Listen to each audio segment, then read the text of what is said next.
All right, and welcome back to the In Wheel Time Car Talk Show on this Saturday for our live program. 8 to 11 every Saturday we are live. And so if you're listening on a podcast or something. We're live.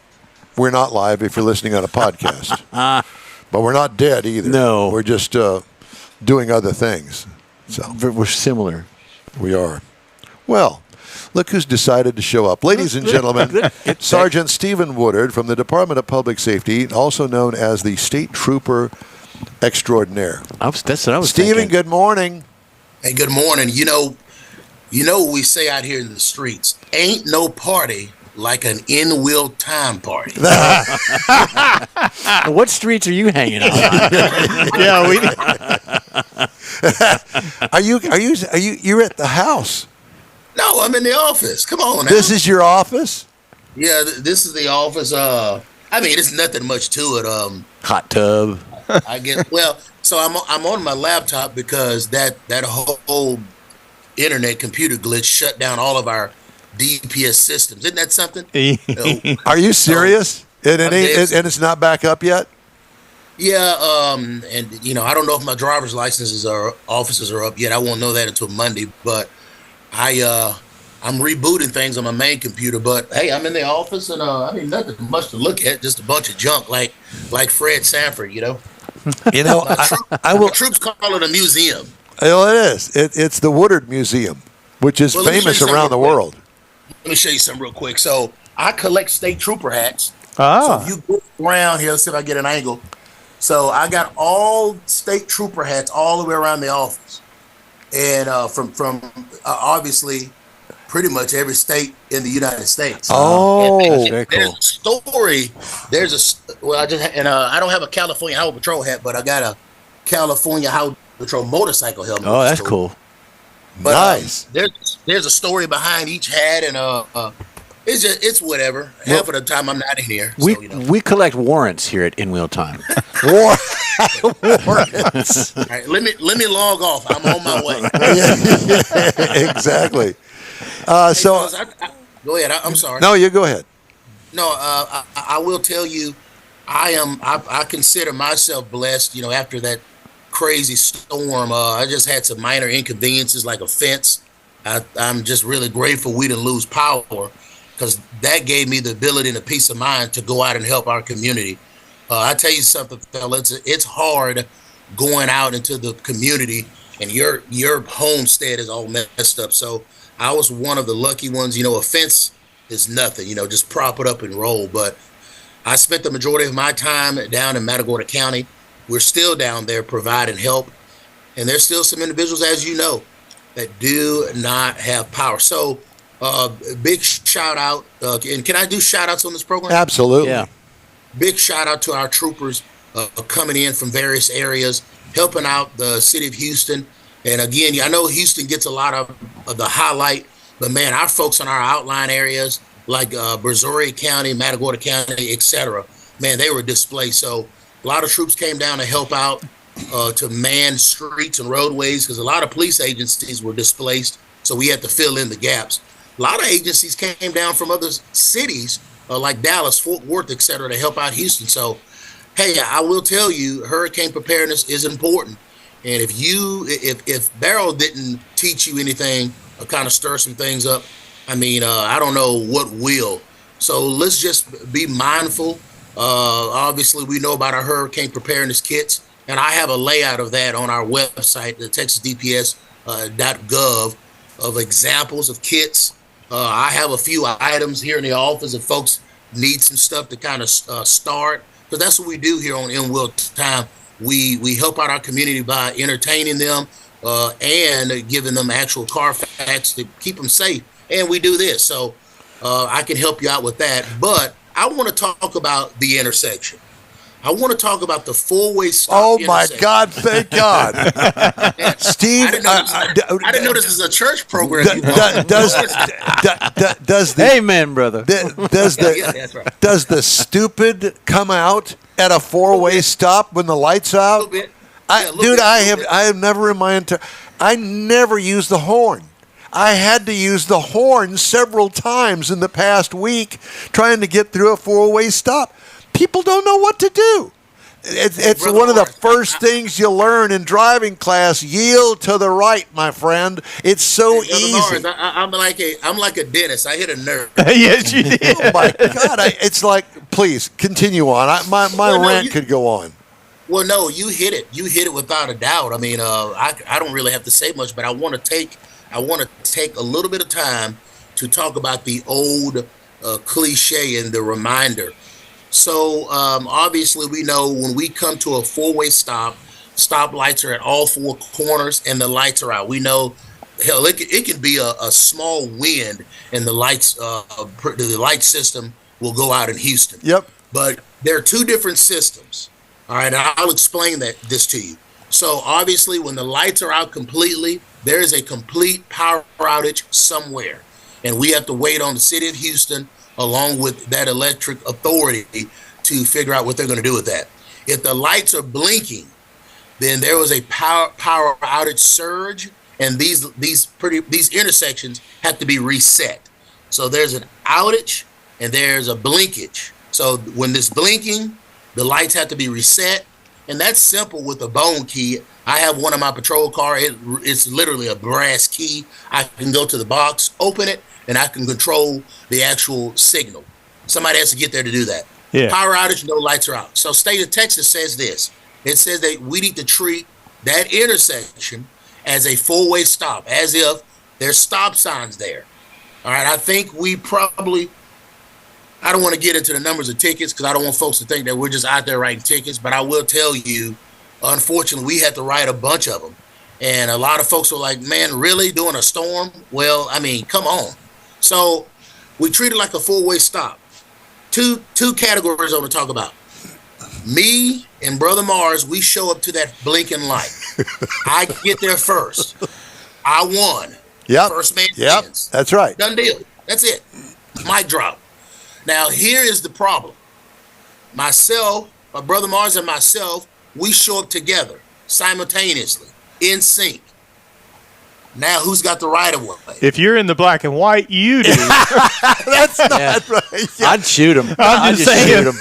I'm just saying, Just always shoot 'em. yield to the black and I'm white. tearing my camera off. This show derails me. I'm serious. Hey, here's the deal. I'm working it. I'm in a zone. Then all of a sudden, Mars comes in and derails. Well, I mean, that's the truth. That's the way I look at it. Yeah, well, guess what? That's right. Yeah. So if you're on the left, you yield to him. I always yield to him in the black and white. I don't wouldn't care. No. Shoot him. Well, here's the deal. I mean, obviously, right is right, and I just cut a safety PSA that I'm gonna put out next week on this. Right is right. Whoever's on the right is right. Right is right. Yep. But I'm gonna go to old dad. This is not the DPS handbook. This is not a driver's ed. I'm talking about my daddy. He always told me. He said, "Son, always look a man in the eye at an intersection." He said you can tell a lot about what an individual's intentions is if you're looking at them at an intersection. Yep. Now, that's hard to do now with these tinted windshields. We're taking care of those problems as well.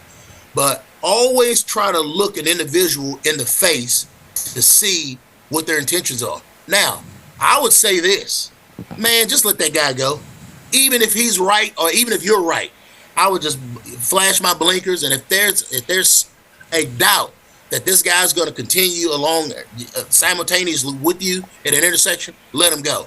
But state law says right is right. The individual on the right has the right of way, and the first man at the intersection, that individual wins. I would like to say that citation is a $200 citation, and judges are not dismissing that one. So this is not about a stump the chump or writing ticket segment. I appreciate it, Will Time allowing me to come aboard.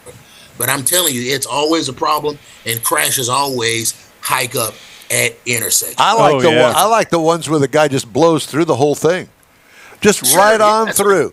I ran one of those. That was another horn usage episode.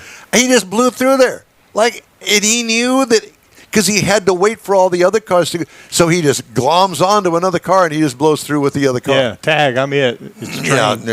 Can I ask you guys something? What are your thoughts on the vehicle inspection law? I was wanting to ask you about that. I think it's garbage. I think that we need to have vehicle inspection. If nothing else, the safety inspection.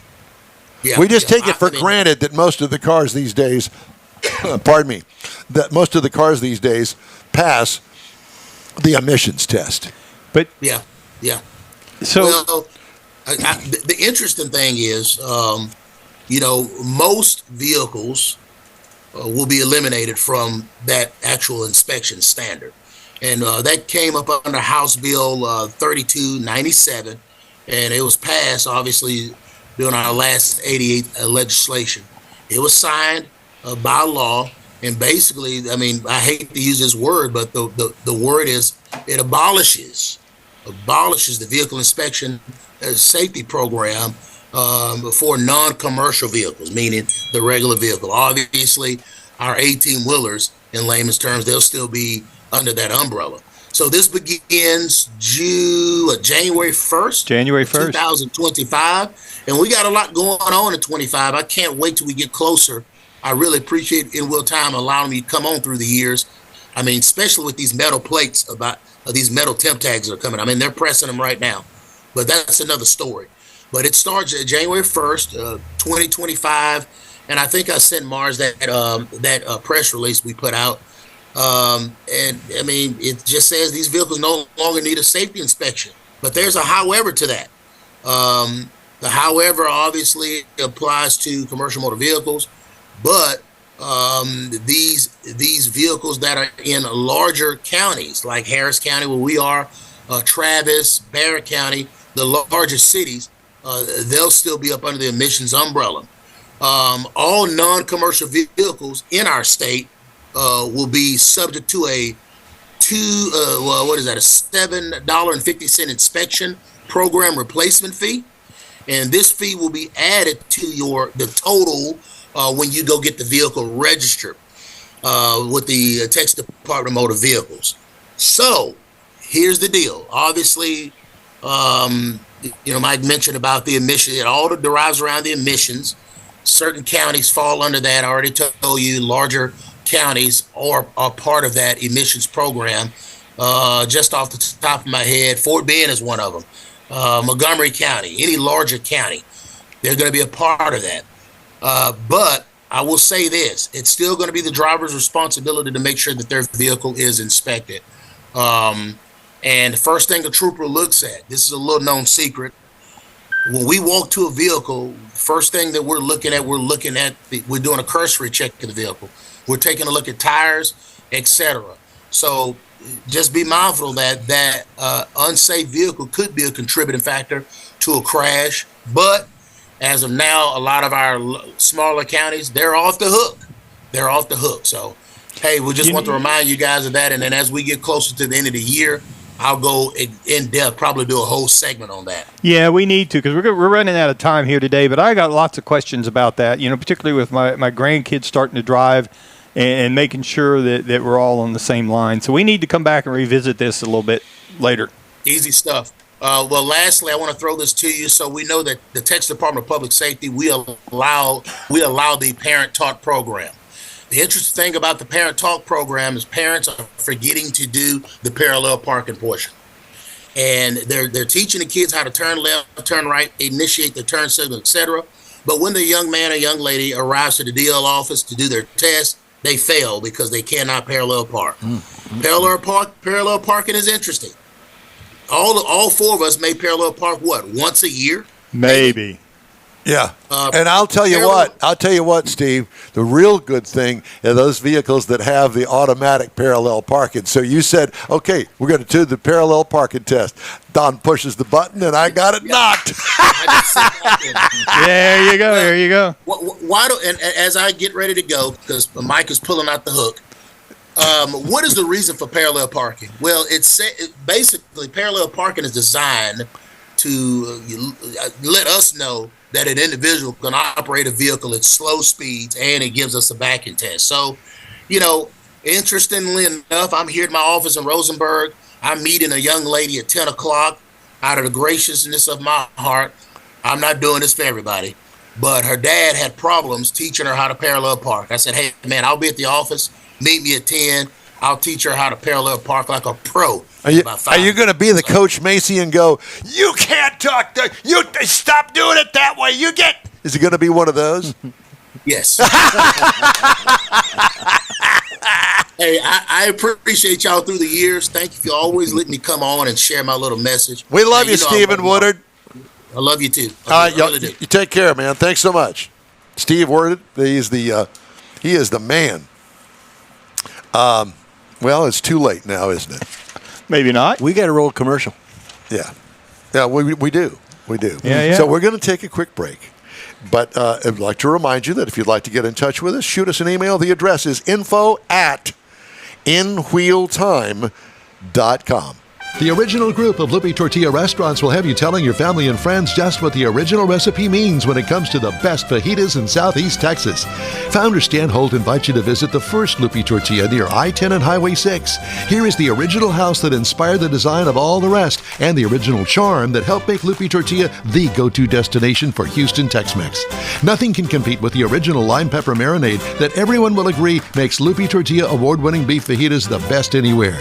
Lupe Tortilla Katie's another location that gives you the same quality and service Houstonians have come to expect at Lupe's.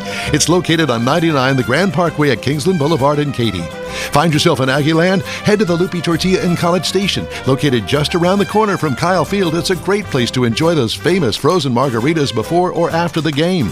Going to Louisiana? The Lupe Tortilla in Beaumont is on I-10, so you can't miss it. The original group of Lupe Tortilla restaurants has the best Tex-Mex anywhere, and you're invited anytime. Your car is a direct reflection of you, so don't be satisfied with color fade or a dingy, dull appearance. Get rid of those terrible automated car wash scratches. Gulf Coast Auto Shield is your Save the Paint company. John Gray and his team of detailing experts can help your cars finish without a full repaint. Searching for the real experts in window tint or windshield protection? Gulf Coast Auto Shield. Dash cams, radar detectors? Gulf Coast Auto Shield. Got a new car? Get that thing protected as soon as you take delivery. If you don't know which of the multitude of protection products to go with, John Gray will give you an honest opinion and won't sell you something you don't need or can't afford. John will help you understand the many options and pricing right on the spot. He's your guy to have your ride looking its best and protected too. See the state-of-the-art shop yourself. Free tours anytime. Gulf Coast Auto Shield is easy to get to, located just south of the Southwest Freeway on the Sam Houston Parkway. Gulf Coast Auto Shield, full-service luxury car care today, and online at gcautoshield.com.